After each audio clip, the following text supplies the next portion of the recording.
గుండె నిండా గుడి గంటలు ఏప్రిల్ 22 ఎపిసోడ్. గుండె నిండా గుడి గంటలు సీరియల్ రోజు రోజుకి కొత్త ట్విస్టులతో ఆకట్టుకుంటుంది. ఇక ఏప్రిల్ 21 405వ ఎపిసోడ్ ఆసక్తికరంగా సాగింది. బాలు రోహిణి బ్యూటీ పార్లర్ దగ్గరికి వెళ్ళి విస్తుపోయే నిజాలను తెలుసుకుంటాడు. పార్లర్ పేరు ప్రభావతిపై లేదని, క్వీన్ పార్లర్గా మారిపోయిందని, ఆ పార్లర్ ఎప్పుడో అమ్మేశారని, ఇప్పుడు రోహిణి కేవలం సాధారణ బ్యూటీషియన్ అని షాకింగ్ విషయాలను తెలుసుకుంటాడు. అయితే అప్పటికే రోహిణిని చూసి తన వెంటనే పార్లర్ లోపలికి వచ్చిన మటన్ కొట్టే మాణిక్యంను మాత్రం చూడలేకపోతాడు. రోహిణి గుట్టు తెలుసుకునే క్రమంలో తన ముందు నుంచే వెళ్ళిన మాణిక్యంను చూడలేకపోతాడు. అసలు మాణిక్యంను చూస్తే కథ మరోలా ఉండేది, కానీ అది మిస్ అయిపోయింది. ఇక ఎట్టకేలకు రోహిణి పార్లర్కు ఓనర్ కాదనే విషయాన్ని మాత్రం తెలుసుకుంటాడు. పార్లర్ పేరు మార్చిన బోర్డు వద్ద కూడా సెల్ఫీలు దిగుతాడు. వెంటనే వెళ్ళి తన తండ్రి సత్యంకు చెబుతాడు, కానీ ఆయన నమ్మడు. దీంతో ఫోటోలు చూపిస్తాడు. దాంతో సత్యం కూడా షాక్ అవుతాడు. ఇక ఈ విషయం ఎవరికి చెప్పొద్దని అంటాడు. చెబితే అప్పుడు రోహిణి వెళ్ళిపోయినట్టే మనోజ్ కూడా వెళ్ళిపోతాడని బాలుతో చెప్పి నోరు మూయిస్తాడు. దానికి బాలు ఓకే అని చెబుతాడు. కానీ ప్రభావతికి ఎలాగైనా రోహిణి పార్లర్కు ఓనర్ కాదనే విషయాన్ని చెప్పాలని అనుకుంటాడు. చెప్పే ప్రయత్నం చేస్తాడు. సత్యం అడ్డుకోవడంతో చెప్పబోయి ఆగిపోతాడు. ఇక కనీసం మీనాకైనా చెప్పాలనుకుంటాడు. తండ్రి అప్పుడు కూడా వచ్చి అడ్డుకుంటాడు. ఎవరికి చెప్పొద్దని హెచ్చరిస్తూ ఉంటాడు. ఆ తర్వాత ఏం జరిగిందనేది ఆసక్తికరంగా మారింది. మీనాతోనైనా రోహిణి పార్లర్ గురించి చెబుదామని ప్రయత్నం చేస్తుంటాడు. ఈ క్రమంలో ఓనర్ కాదు అని అంటాడు. ఎవరు ఓనర్ కాదు, దేనికి ఓనర్ కాదు అని మీనా అడుగుతుంది. బాలు చెప్పబోతుంటే సత్యం అడ్డుకుంటాడు. దాంతో బాలు రోహిణి పార్లర్ విషయం చెప్పకుండా తనకు ఇంకా కారుకు ఓనర్ కాలేదు అని అంటాడు. ఈఎంఐలు పూర్తయ్యే వరకు తను కారుకు పూర్తి ఓనర్ కాదు అని మాట మార్చేస్తాడు. సరేనని మీనా అంటుంది. ఇక మరోసారి బాలుని సత్యం హెచ్చరిస్తాడు. నువ్వు ఈ నిజం ఎవరికి చెప్పకూడదని అంటాడు. ఇక మరోవైపు మనోజ్ ఇంటర్వ్యూ కోసమని ఉదయాన్నే రెడీ అయి బయటకు వెళ్తూ తల్లి ప్రభావతితో మాట్లాడుతాడు. అమ్మా, నేను ఇంటర్వ్యూకి వెళ్తున్నాను, టిఫిన్ రెడీ అయిందా అని అడుగుతాడు. దాంతో ప్రభావతి ఉండరా అడుగుతాను అని మీనాను పిలుస్తుంది.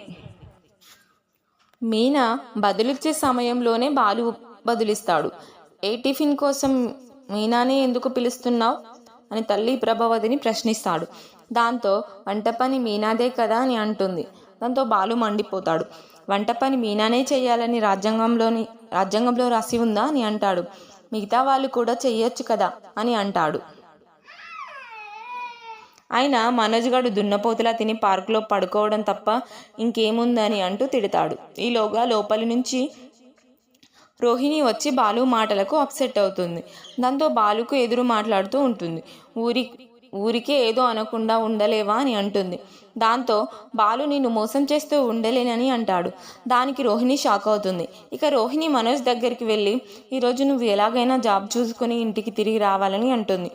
అయితే ఈలోగా లాండ్రీ షాప్ల నుంచి బట్టలు ఐరన్ తీసుకుని ఒక వ్యక్తి తీసుకొస్తాడు. బిల్ 1250 రూపాయలు అయ్యిందని చెబుతాడు. ఐరన్ బట్టలు వేసుకునే అంతా ఎవరు ఎదిగారని బాలు షాక్ అవుతాడు. తండ్రి సత్యం మీనాను మీరేమైనా ఐరన్ బట్టలు ఇచ్చారని అడుగుతాడు. సత్యం నేను బయటికి వెళ్ళేదే 1-2 సార్లు, దానికి ఐరన్ బట్టలతో పనేముందిరా అని బదిలిస్తాడు. ఇక మీనా నేను ఎప్పుడైనా ఫంక్షన్కి వెళితేనే నా చీరలు దిండి కింద పెట్టుకొని పడుకుంటాను అని బదిలిస్తుంది. దాంతో ప్రభావతి అవునులే, ఎప్పుడైనా ఐరన్ మొహం చూసిన మొహమేనా మీది అని అంటుంది. ఆ మాటకొస్తే దీపావళి, శ్రీరామనవమి, విజయదశమి రోజుల్లో ఇంట్లో పొయ్యి కూడా వెలిగించరేమో, అన్నీ ఫ్రీగా చేయడం మీ అమ్మ నేర్పించేది కదా అని మీనాను ప్రభావతి అవమానిస్తుంది.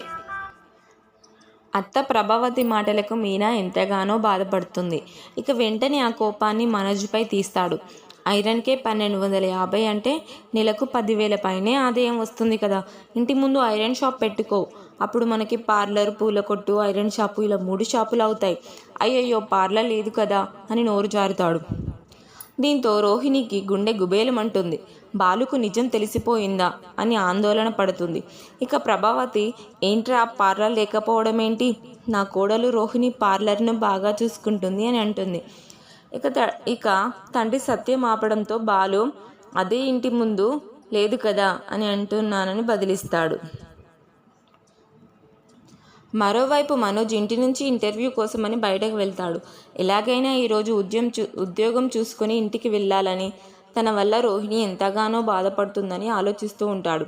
తిరుగుతూ ఒక రెస్టారెంట్లో ఆర్డర్స్ తీసుకునే బేరర్గా పనిచేసేందుకు సిద్ధమవుతాడు. వేకెన్సీ ఉండడంతో అక్కడికి వెళ్ళి ఉద్యోగం కావాలని అడుగుతాడు. 12 గంటల పని ఉంటుందని, సరిగ్గా పని చేయకపోతే ఊరుకోబోమని చెబుతాడు. మనోజ్ సాలరీ విషయం 4 రోజులు పనిచేశాక చెబుతామంటారు. ఇక ఇంటి దగ్గర బాలు మీనపై అరుస్తాడు.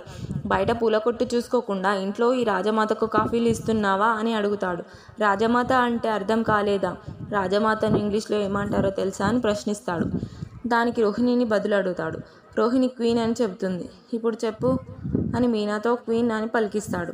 తర్వాత ప్రభావతితో కూడా క్వీన్ అని పలికిస్తాడు. అదే సమయంలో వచ్చిన తండ్రి సత్యంతోనూ క్వీన్ అని పలికిస్తాడు. ఎన్నిసార్లు క్వీన్ అనడంతో రోహిణి గుట్టు బాలుకు తెలిసిపోయిందేమోనని సందేహిస్తుంది. ఈలోగా మనోజ్ ఇంటికి వచ్చి హడావిడి చేస్తాడు. తర్వాత ఏం జరిగిందనేది ఆసక్తికరంగా మారింది. ఇలాంటి మంచి వీడియోస్ కోసం నా ఛానల్ని సబ్స్క్రైబ్ చేయండి, షేర్ చేయండి, లైక్ చేయండి, వీలైతే కామెంట్ చేయండి. నాయిస్ ఆన్ కానీ అస్సాం అని కానీ. Thank you.